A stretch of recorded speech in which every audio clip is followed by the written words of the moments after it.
প্রথমত হচ্ছে যে ঘটনাটার ব্যাপারে আমরা রীতিমতো ধিক্কার জানাই।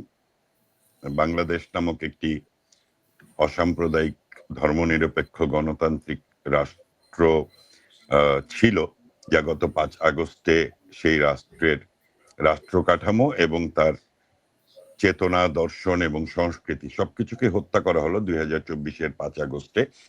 তারপরে অনেকগুলো ঘটনা ঘটছে। তার মধ্যে আপনি শুরুতে যে কথাটা বলেছিলেন, যেই মুক্তিযোদ্ধার কথা বললেন, তার প্রসঙ্গে দিয়েই কথাটা একটু শুরু করতে চাই।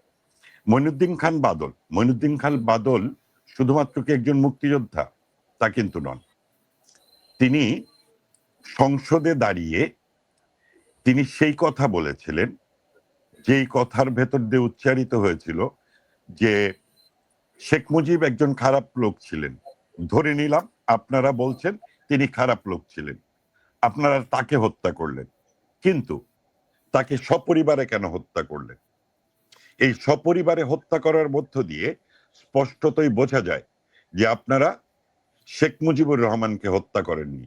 আপনারা হত্যা করেছেন শেখ মুজিবুর রহমানের চেতনাকে, তার রাজনৈতিক দর্শনকে, তার আদর্শকে।